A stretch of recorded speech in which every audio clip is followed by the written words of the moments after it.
Ini adalah legalisir yang berbeda, warnanya berbeda, posisi legalisir juga berbeda. Memang keanehan yang pertama kita lihat kalau soal legalisir itu adalah warna yang janggal, merah, dan tidak ada tanggal.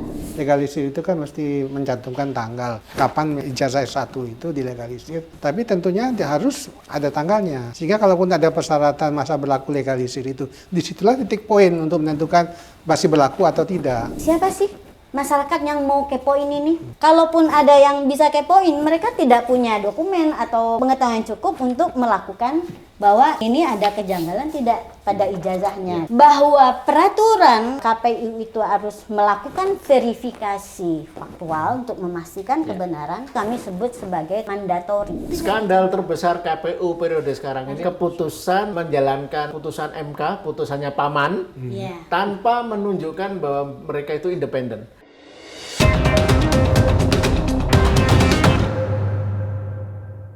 Hari ini kita kembali ya dan berkumpul ini sama orang-orang Bonjoy bongkar ijazah Jokowi. Kawan sekalian, sekedar informasi, baru saja Bonjoy mendapatkan gitu ya, jadi sudah berhasil memperoleh dokumen beberapa sejumlah dokumennya yang digunakan ya Jokowi mendaftar calon presiden. Ya, 2014 dan 2019. Periode pertama dan 2019 periode kedua.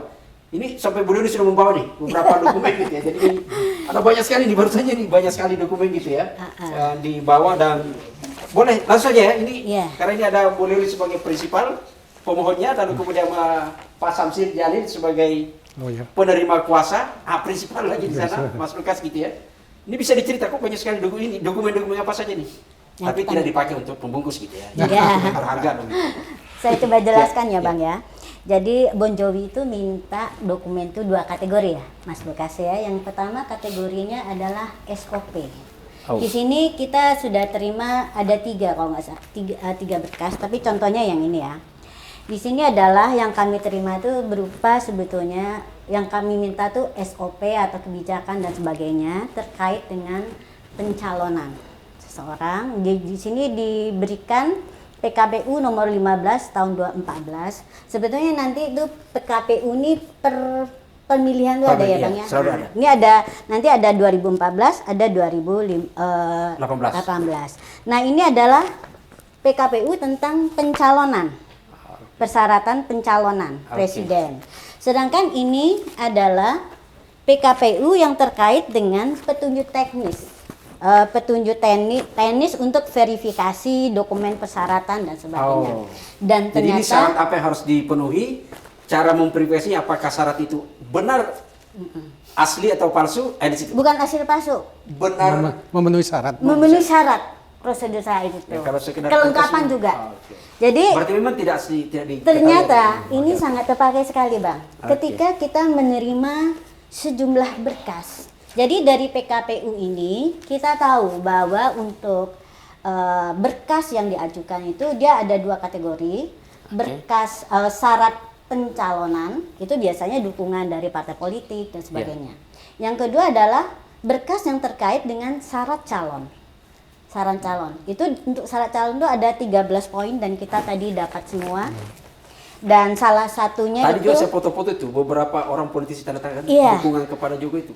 Ada PKB, ada Nasdem, ada PDI, ada Golkar. Itu syarat pencalonan. Nah, ini yang kita dapat ini adalah berkas yang terkait dengan syarat calon. Nah, contohnya yang kita terima nih Bang Sam.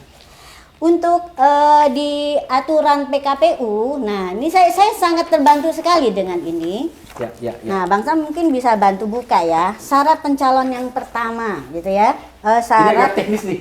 Iya.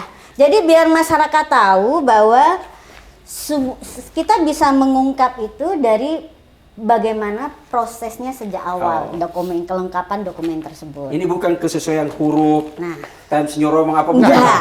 Jadi gini ya. Karena nanti berkas ini akan saling mengecek ya. Contohnya kita dapat fotokopi KTP. Oke, itu syarat calon pertama. Yang kedua adalah model BB1 ini adalah keaslian percalonan ya. Oke, terus yang berikutnya ada riwayat hidup. Nah, Oh, saya ini, menarik CV, Bang. Riwayat hidup profil singkat. Ya. Tadi kan ada percakapan soal Dan rekam jejak itu pasangan, ya. dari mana SMA-nya gitu loh. Nah, ada di sini. Oke, Nah, oke, oke, saya perlihatkan ya. Tetapi ada keanehan. Coba Mas Lukas lihat nih. Keanehannya apa? Bang Sam bisa lihat keanehannya? Yang aneh itu saya pakai kacamata setelah sekarang. Kalau Jadi yang tidak pakai kacamata. ada SD, SMP, SMA, tapi tidak menyertakan tahun masuk atau lulus. Biasanya kan kita ada periodanya ya. Itu siapa? Dan memang SMA-nya itu di sini tertulis adalah SMA 6 Solo, SMP-nya SMP 1, SD-nya SD 3 gitu. Yoso. Fakultas UGM. Ini tahun berapa nih? Ini yang tahun 2014 dan satu Tadi lagi. saya baca 2018 Karena ada kita bisa sidangnya. melihat di sini bahwa status terakhirnya dari pengalaman pekerjaannya adalah sebagai Gubernur Prof DKI Jakarta, tapi ditulisnya periodenya ya, harusnya sampai sekarang atau 2014 ya. Nah, ini contohnya ya. Dan tadi itu sampai kita juga dapat akta lahirnya ada, kenal lahirnya ada. Nah, ini ya, tadi udah diperlihatkan. Tadi Mas Lukas nggak kurang fokus ya memperlihatkan. Coba kita pegang Bang Sam. Diulang. Diulang ya. Coba disorot benar-benar. Nanti dia semua bisa lihat bahwa ini adalah legalisir yang berbeda. Kenapa? Warnanya langsung terlihat berbeda. Kemudian posisi legalisir juga berbeda. Dan memang keanehan yang pertama kita lihat kalau soal legalisir itu adalah warna yang janggal, merah, dan tidak ada tanggal. Tapi sudah tidak ada sensor. Oke ya, ini catat. Ini mungkin sama dengan yang di. Tapi sama-sama kacamata kan? Nah itu, ini pakai kacamata. Tapi sebetulnya saya juga merasa anehnya gini. Ketika ini kan UGM tuh besar ya ijazahnya, tapi ini kan direduksi dan ini kata Mas Roy itu enggak proporsional, ngotak yang 2019 ini enggak. Terus gini, kenapa logonya ketika hitam putih itu terlalu menyamarkan tulisan? Apa memang seperti itu atau karena ada keanehan dalam proses pencetakan? Kita nggak tahu ya. Nah ini satu. Ada kejanggalan di situ ya. Ada kejanggalan terutama masalah proporsional bentuk apa? Ya. Oh ini lembaran lebih ijazah. proporsional yang tidak Kalau proporsional. ini benar ini. dari sisi proporsionalnya ini Ya. 2000 berapa tuh? Tapi fotonya Sama. Oke. Lalu yang kedua adalah kami membaca. Bentar, Bu, saya ulangi ya. Jadi Ya. teman-teman Asanesia, yang ini yang saya pegang ini adalah itu digunakan untuk mendaftar tahun 2014 periode pertama. Yang tanda tangan legalisirnya itu adalah Pak Muhammad Naim gitu ya, Profesor Dr. Muhammad Naim. Ini yang ini. Nah, dia legalisirnya agak di atas tuh. Tapi tidak ada tanggal. Sama Oke. ini nggak ada tanggal. Nah, ini juga. dua-duanya yang tanda tangan berbeda. Ini tahun 2019. Kedua-duanya tidak pakai tanggal kan gitu ya. Kompakan ya. Jadi kompak tidak ada tanggal. Padahal Itu. Jadi yang ini konsisten. ada konsisten. biasanya legalisir itu pasti ada Pada. tanggal apapun legalisirnya. Dan warna- Undang-undangnya juga begitu. Iya. Undang-undangnya gitu. Dan Biasa selalu legalisir warnanya biasa biru saja. ya? Iya, dan rata-rata biru itu yang warna biasa. Ada Penggunaan tinta juga ada aturannya juga. Ada Teman-teman aturan. saya dari UGM yang pernah menunjukkan legalisasi jasanya juga semuanya biru. Dan Kalau itu di tahun 80-an, ya, tapi kalau ini kan tahun 2014, 2019 sudah ada aturan bahwa legalisir itu apa? Harus biru. Harus biru. Bisa merah, tapi itu hanya untuk barang intelijen, sifatnya sangat secret. Oke. dan menariknya Bang, Ya. selama persidangan dikit kan UGM tidak bisa menunjukkan menjelaskan Kenapa apakah perbedaan warna? enggak, apakah pernah ada permintaan legalisasi. Oh. Mereka mengakui tidak punya Dokumen. bukti. Artinya belum bisa juga kita pastikan apakah ini dilegalisir di UGM atau tidak. Iya, padahal itu salah satu permintaan kita. Pihak mana yang melegalisir gitu loh. Jangan-jangan dilegalisir di pasar. Nah, itu. Kita- Jadi pertama kita itu boleh ya. menduga begitu. Karena memang apa yang kita dapatkan ini pada saat sidang yang sekitar 5-6 bulan itu Iya. UGM sendiri nggak bisa Nggak bisa memberikan dokumen Ya, ya, ya. kalau Joko Widodo ini pernah melakukan legalisir baik 2014 maupun 2000. Jadi deg-degan nih kita menunggu dokumen yang diserahkan UGM. Ya. Gimana mereka ini bisa Jadi kita sinkron semuanya? kita akan dapatkan juga kan dokumen Ya. dari UGM itu karena putusan dari Kepan itu ya. Dan Jadi, dan kita satu akan lagi tunggu. yang lebih Yang saya khawatir malah mungkin UGM tidak akan menyediakan, kita harus menggugat ke PT UN. Siap-siap. dan lagi Tapi ini kan pembahasan kita belum UGM ya. Pembahasannya belum. adalah tadi Tadi kita di KPU. Dan KPU mandatirnya kan KPU adalah punya tugas kewenangan yang harus dijalankan adalah memastikan bahwa semua dokumen itu lengkap. benar. gitu kan? Nah, ini kita lihat lagi ya Dalam aturannya kondisi ya. seperti ini itu gimana?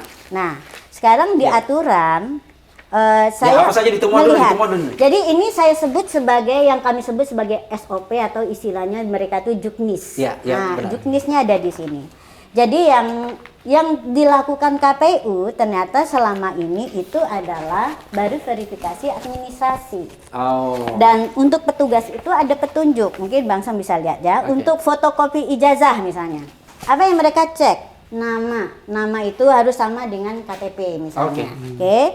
Kesesuaian dengan yang lain. Kemudian ada yang poin yang kedua yang penting, pemenuhan syarat minimal jenjang pendidikan. Dan di sini adalah itu harus setara dengan SMA. Dan kita tadi tidak mendapatkan. Oh.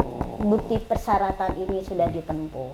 Ya. Ya, jadi kami tadi Kalau begitu meminta dari 40 dokumen ini sekitar 40 ya? Dokumen 40, ya. 40 lebih lah ya gitu ya. 40 kurang. Ya. Lebih dokumen itu ternyata belum bisa juga memberikan titik terang yang begitu. Yang paling Kalau dikalkulasi signifikan. sebenarnya Sesuatu yang sangat signifikan justru bahwa ijazah SMA sebagai salin peneliti nih, legalisirnya boleh kita nih nggak dapat. melihat data-data ini masih sangat mentah, belum bisa kita ngambil kesimpulan atau seperti apa petunjuknya? Karena kekisruhan puncak gunung es ini adalah masalah ijazah palsu. Bahwa Dokumen lain Ijazah, 40, iya. 38 yang lain kan sebenarnya Hanya masih pendukung. Masih proses sekunder ya. administrasi. Iya. ya, pendukung. Jadi misalnya tadi ya, kita dari melihat CV bisa melihat jejak riwayat pendidikan.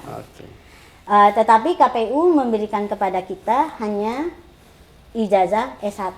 Sebetulnya kalau saya lihat checklist waktu kita terima di KPU DKI itu ada mulai checklistnya ijazah SD, SMP sampai dengan SMA dan terakhir.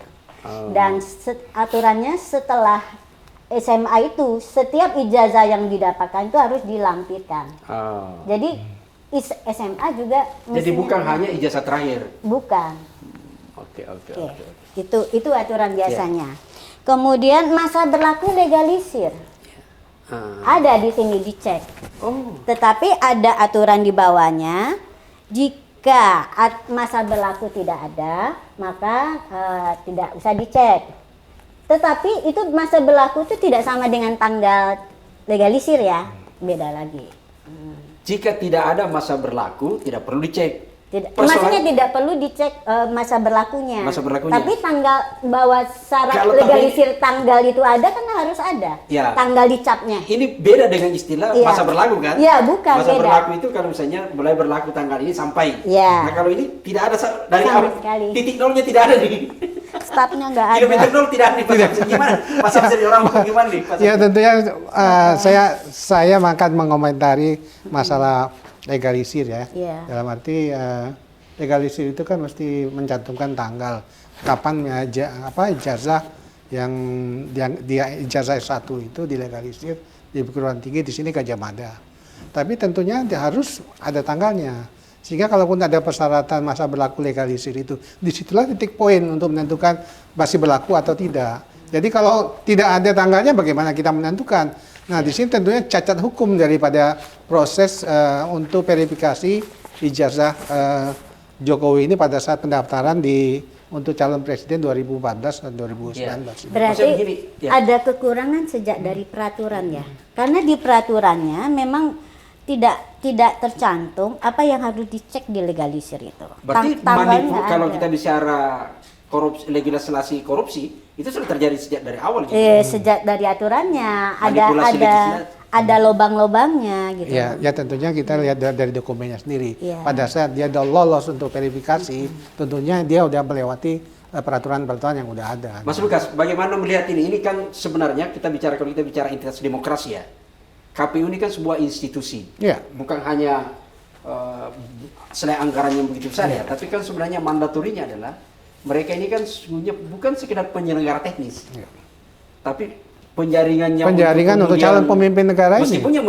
mesinnya untuk memproduksi pemimpin itu kan Betul. partai politik. Betul. Tapi memastikan bahwa yang diajukan partai politik titik terakhir itu berada di KPU. penyelenggara pemilu dan itu adalah KPU. KPU. Dengan proses seperti ini, komentarnya sudah gimana? Ya menurut saya memang dari persidangan maraton yang sudah berlangsung lebih dari 6 bulan ini, menurut saya memang satu lembaga-lembaga yang diamanatkan oleh negara untuk menjalankan tugasnya itu tidak kompeten, atau dua tidak mau kerja serius, pas bandrol aja.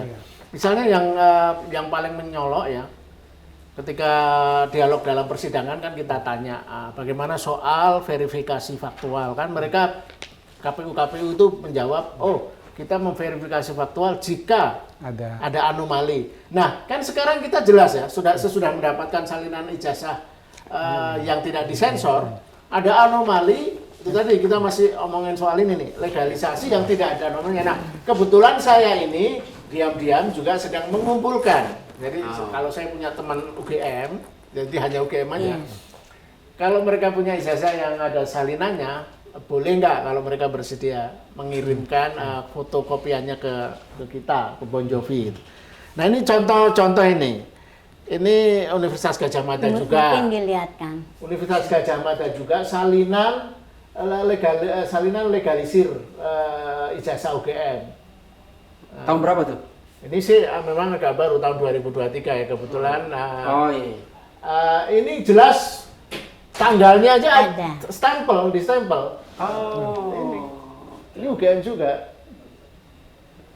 Nah artinya, dan kita akan mengumpulkan spesimen sebanyak mungkin. Jadi semakin banyak spesimen, artinya itu anomali yang sangat kasar sebenarnya kan. Sebenarnya level di KPU pusat ya, segera bisa mendeteksi kalau mereka berdalih, oh ini kita hanya verifikasi administrasi, terus apa yang dia lihat? Begitu melihat salinan ijazah legalisasinya nggak ada tanggal atau warna stempelnya tidak biru, itu kan sudah harus Critical thinkingnya bekerja ya. berdering dong.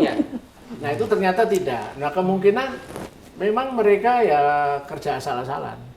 Nah itu yang akibatnya kita rakyat Indonesia kita mendapatkan kalau bukan presiden yang sembarangan kerjanya, penuh manipulatif, juga politikus juga kan.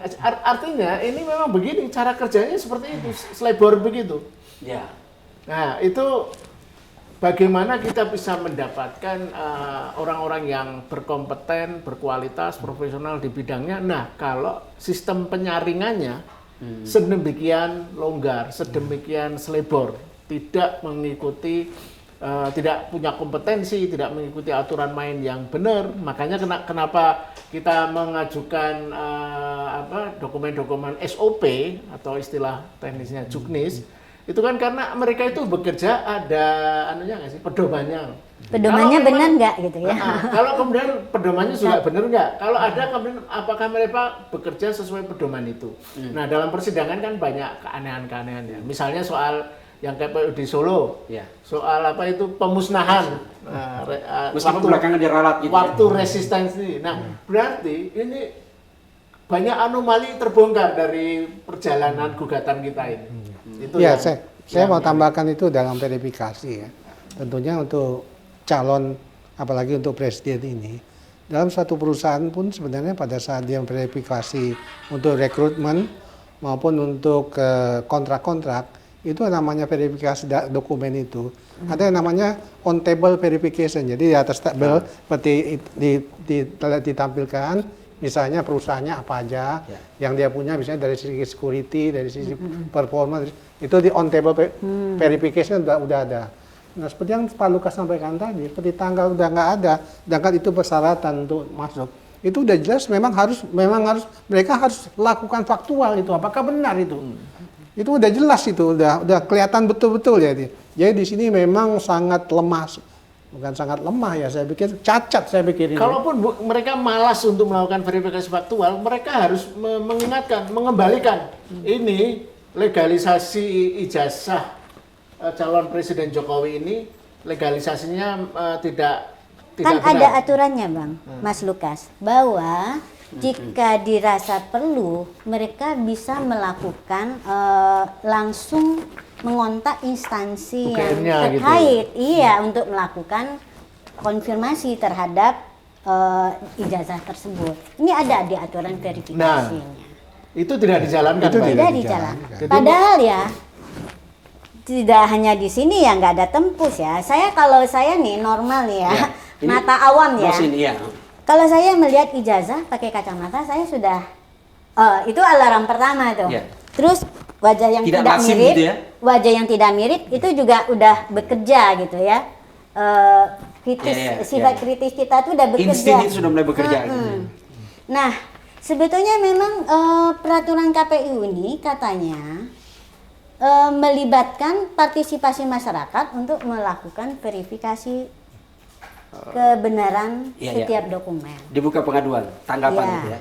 memang ada peraturan gitu, adanya, cuman tadi nggak detail ya, bahwa setelah semua berkas ini diupload ke Silon oleh paslon, Iya. itu ada masyarakat tuh melalui info pemilu bisa mengakses dokumen itu, tapi dalam waktu tertentu. Nah, sekarang common sense-nya aja, siapa sih masyarakat yang mau kepoin ini? Ya. Ya, mungkin sangat terbatas. Kalaupun ada yang bisa kepoin, mereka tidak punya dokumen atau peraturan yang pengetahuan cukup untuk melakukan bahwa ini nih ada kejanggalan tidak pada ijazahnya gitu ya. Jadi bahwa peraturan bahwa KPU itu harus melakukan verifikasi faktual untuk memastikan kebenaran, itu kami sebut sebagai tadi adalah mandatori. Ya. Bukan suatu pilihan, karena KPU Wajib.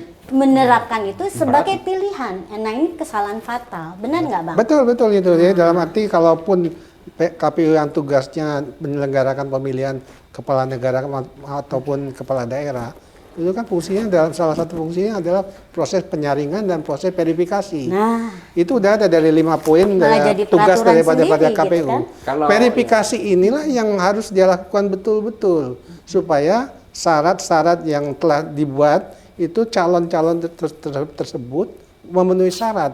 Dalam arti kalau seperti ini dari kasat mata on table verification aja, ini ijazahnya sudah bermasalah.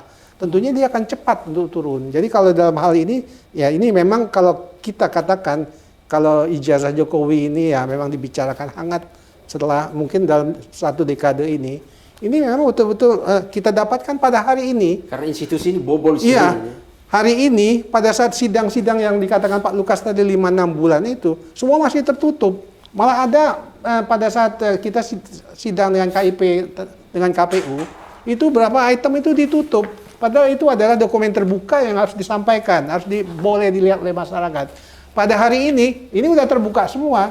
Jadi kita pun sudah sekarang udah mengetahui persis seperti yang namanya ijazah ini sudah tidak ada tanggalnya. Jadi menambah keyakinan kita kalau memang ijazah itu memang betul-betul bermasalah. Jadi kita di sidang KIP ini berbulan-bulan kita minta dokumen-dokumen yang hubungan tadi sampaikan Bu Leoni itu persyaratannya apa aja, terus kemudian SOP-nya apa aja, terus yang dari Joko Widodo kirimkan ke KPU untuk pemilihan calon presiden 2014 maupun 2019 ini apakah dalam memenuhi syarat. Nah, makanya kita udah begitu terang benderang bisa melihat ya ini memang kalau ijazah saudara Joko Widodo ini betul-betul yang apa yang disampaikan oleh peneliti Pak Roy Suryo itu ya 99,9% ini ya palsu. Kalau lihat dari dokumen yang ini ya. Tapi ini kan masih praduga kita ya.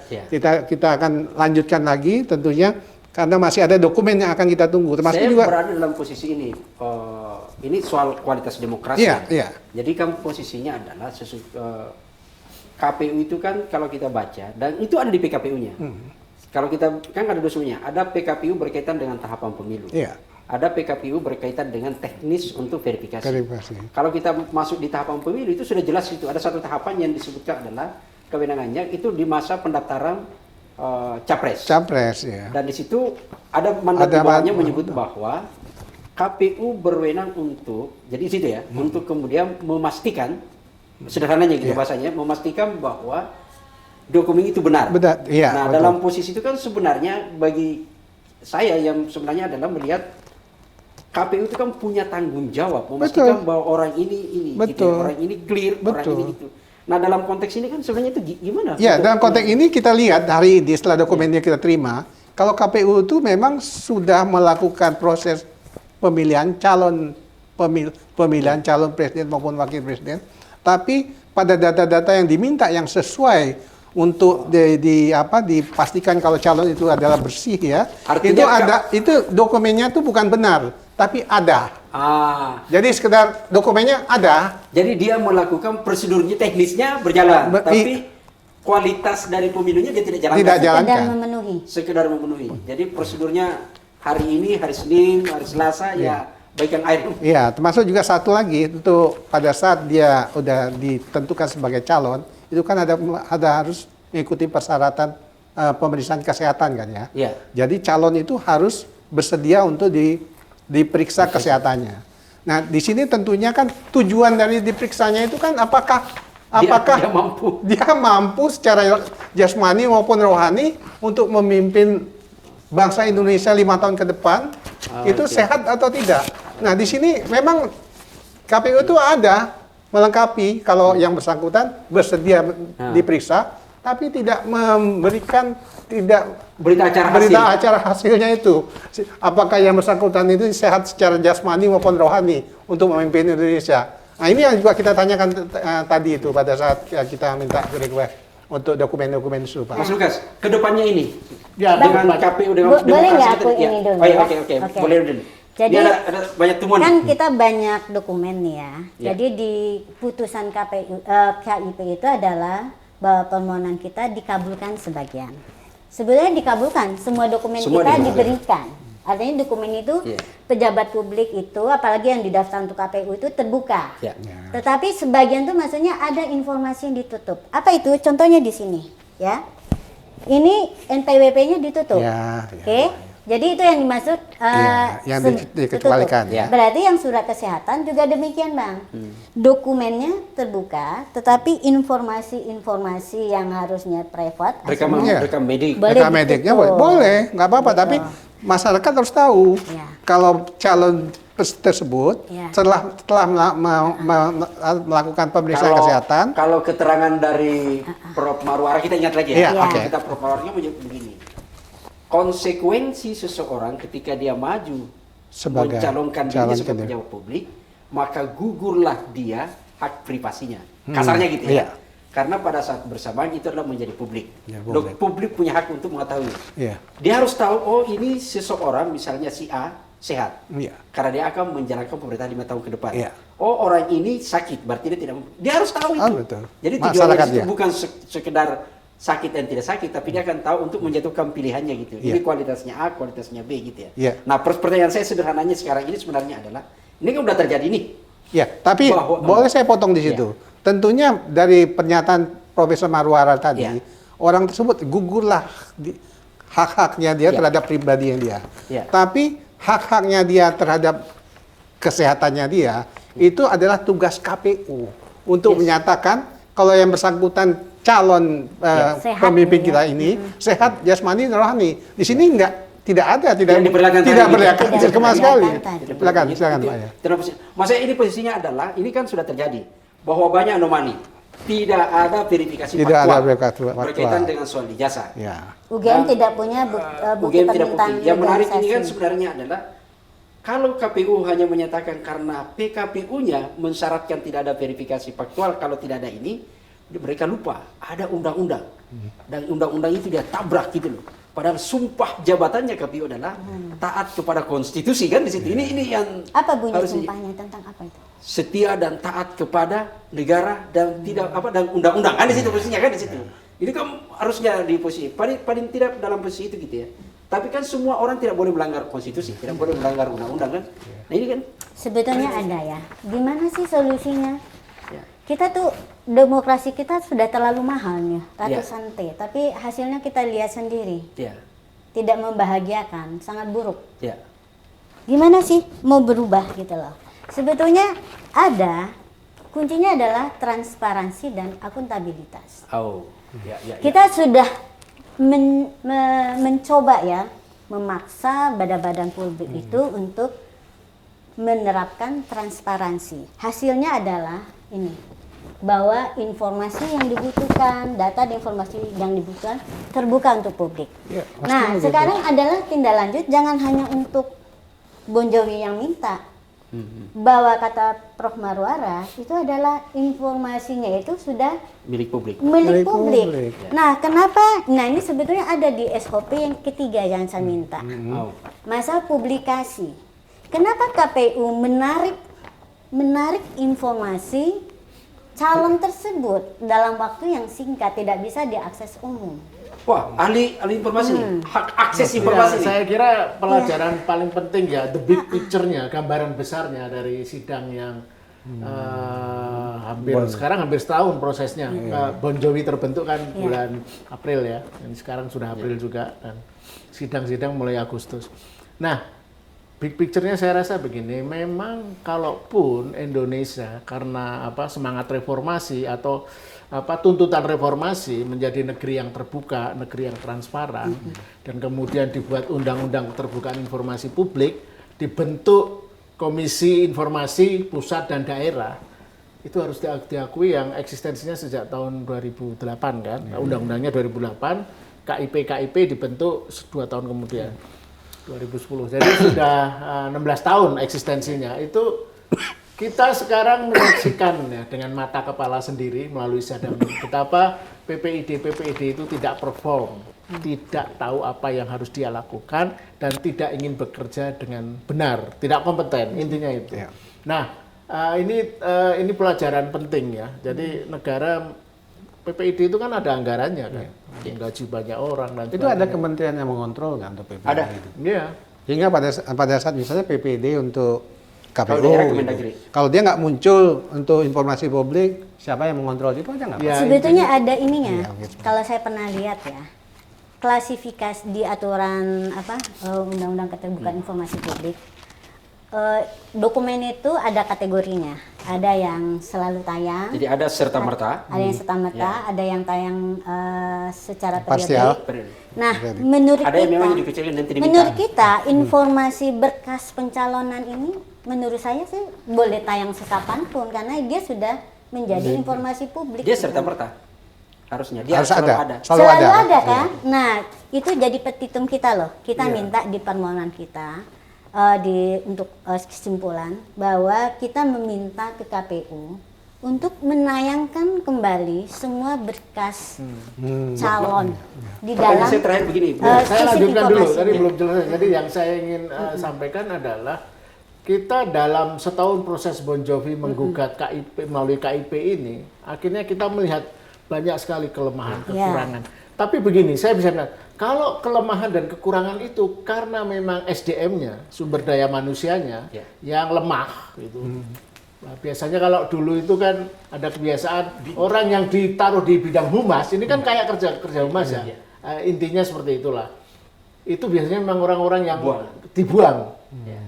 Nah, ya Parkir. jadinya seperti ini. Nah, artinya karena situasinya seperti itu, ada satu sistem atau kultur di Indonesia yang ini memang terhadap informasi itu dianggap sesuatu yang tidak boleh dibuka dan sebagainya. Oke, kita masih maafkan.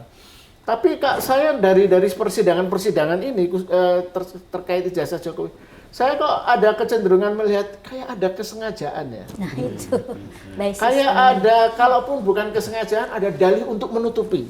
Loh, lah kalau mereka itu PPID yang digaji negara ingin nutupi, kalau dalam istilah, kalau sering istilah yang dipakai UGM, asas kehati-hatian. Mana ada urusan asas kehati-hatian untuk urusan dokumen itu terbuka, tertutup, dikecualikan, kan 3 itu aja. Tidak, dokumen itu terbuka tapi harus hati-hati, jangan kan gitu, nggak begitu kan. Nah, intinya adalah Ini gawat. Jadi Indonesia setelah 28 tahun reformasi, saya khawatir mengalami bukan kemajuan, bukan develop, tapi mengalami kemunduran.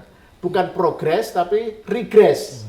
Nah, Mundur. yang poin saya tadi, kalau ini kesengajaan ini akan sangat Merugikan. Kesengajaan artinya gini, KPU kong kali kong aja dengan partai. Kalau partai sudah ngasih syarat-syarat, sudah centang-centang Mas selesai. Lukas merasakan nggak kualitas pemimpin yang terpilih itu makin lama makin mundur? Nah itu artinya sumbernya. kalau sistem penyaringan awal di hulunya, KPU kan hulunya, kerjanya begitu selebor, kerjanya begitu Artinya Mas Lukas mau menyebut bahwa semua harus totali dievaluasi di Iya. KPU termasuk dalam proses rekrutmennya. Betul, dan kita tahulah proses rekrutmen komisioner-komisioner termasuk KPU itu kan sangat politis banget. Iya. Nah artinya seringkali orang-orang yang jadi komisioner yang ditugaskan di KPU kemudian rekrutmen stafnya Iya.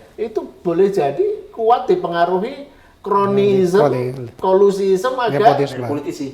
memudahkan politisi nanti kalau mencalonkan sendiri jadi di pejabat publik tidak perlu diperiksa dengan teliti. Itu yang saya khawatirkan itu. Nah, yang catatan saya yang paling harus digarisbawahi itu yang paling ternyuh saya UGM terus terang. Ingat nggak? UGM itu tidak memberikan kita satu lembar pun loh. Iya betul. Kecuali berita acara penyerahan dokumen-dokumen ke Polda Metro Jaya yang Itu pun ditunjukkan. Kan? 90% disensor itu. Jadi listnya pun disensor. Nah, artinya etos kerja PPID dan kemudian juga lembaga-lembaga negara, KPU dan sebagainya ini benar-benar mencerminkan negara yang masih tertutup. Iya. Negara yang itu tadi, kalau tertutup karena kebodohan, ketidakkompetenan ya udah berarti masih bisa diperbaiki ya. Nanti pemerintahan baru atau pemerintahan yang sekarang itu belajar dari gugatan Bon Jovi, pemilu 2029 harus memperbaiki semuanya. Nah, tapi yang saya khawatir adalah kita tahu ya, ini 10 tahun Jokowi, kita tahulah banyak kerusakan ya. Jadi kita menjadi negara yang autokratik legalisme. Jadi semua sistem hukum, pasal-pasal hukum bisa dimanipulasi hanya agar seolah-olah sesuai hukum, aturan hukum sudah dijalankan. Korupsi seperti yang kita alami sekarang. Ya. Oh, semua syarat pencalonan sudah ijazah. Jadi formalitas saja yang Tapi formalitas saja, tidak diteliti kebenarannya, tidak ada Tidak ke pihak-pihak yang substansi. ya, tidak ada pihak-pihak yang secara prudent, secara serius meneliti itu.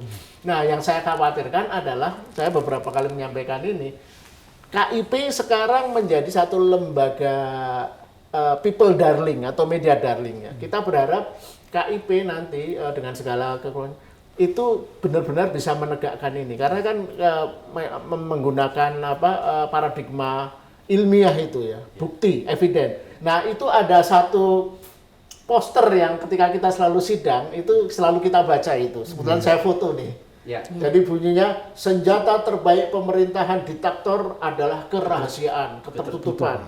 Senjata paling baik pemerintahan demokrasi adalah keterbukaan. Ini kutipan dari ucapan fisikawan namanya Niels Bohr. Nah, kita sebagai pihak Bon Jovi, sebagai pihak yang memperjuangkan keterbukaan, itu kita harus berjuang keras, dan kita nanti apa yang sudah kita lakukan setahun terakhir ini harus betul-betul kita optimalkan untuk mengedukasi masyarakat dan juga menjadi kita menjadi early warning system supaya KPU, KPID, PPID itu dan juga universitas itu berpihak kepada keterbukaan dan Dia harus berada pada posisinya. Terakhir boleh nih. Tadi pagi kan saya share di WA Group. Good governance itu pilarnya 2. Transparansi dan akuntabilitas. Kita ini baru sampai pada memaksa melalui KIP, Badan Publik itu transparan.